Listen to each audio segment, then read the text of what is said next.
Bonjour, aujourd'hui on va regarder la différence entre Panda et PySpark. Donc la différence entre ces deux outils, c'est que Panda il est utilisé sur la machine en local.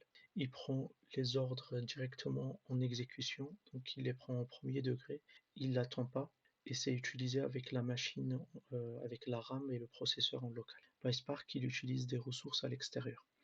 Il utilise des ressources de l'extérieur. On peut l'utiliser en machine locale, mais l'idéal c'est de l'utiliser avec des ressources à l'extérieur pour qu'il l'utilise en parallèle. Donc il arrive à paralléliser les traitements. Donc PySpark, son efficacité aussi, c'est qu'il prend les choses en lazy, c'est-à-dire que quand on lui demande une action, il l'exécute pas directement. Donc c'est ce qui fait sa puissance. Ça, c'est le type d'action que toutes ces actions-là, c'est exécuté en direct par Panda. C'est-à-dire quand on fait un select et qu'on fait sur 1 million de lignes, il va le faire sur 1 million de lignes. Quand on le fait sur PySpark, ben, il n'exécute rien. Par contre, il fait une planification et il optimise.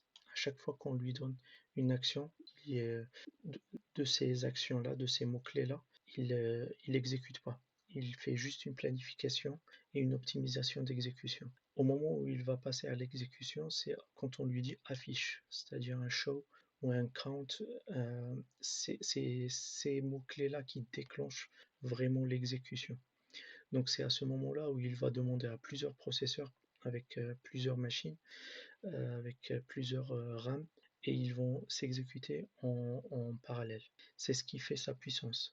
Là, l'exécution donc le choix entre Panda et PySpark, si vous avez un petit volume, ben vous restez sur Panda. Si vous avez un gros volume avec une capacité de payer d'autres ressources à l'extérieur, ben vous pouvez l'utiliser. PySpark, on peut l'utiliser sur la machine au local, mais il perd son sens. Donc, pour résumer, en fait, il y a un driver qui découpe le travail et qui donne à plusieurs ressources le travail et après il regroupe les résultats pour les afficher. Donc ce qui fait de PySpark un outil très très puissant quand il y a un gros volume de données. Si vous avez un petit volume de données, ça peut devenir lent et Panda il peut s'avérer beaucoup plus efficace que PySpark. Voilà, l'idée c'était juste de présenter un petit peu la différence entre PySpark et Panda. Voilà, Panda il prend les actions directement au premier degré, il l'exécute. PySpark il est un petit peu lazy, il attend vraiment de trouver le bon mot-clé pour s'exécuter. Polar, il a cette capacité et il peut s'exécuter sur une machine au local.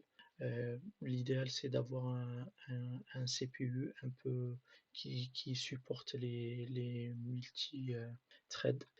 Ça permet d'utiliser Polars aussi pour en mode lazy et ça permet d'avoir des résultats un peu plus efficaces. Voilà l'idée de cette vidéo. J'espère avoir apporté quelques clarifications. Je vous dis à très bientôt. Au revoir.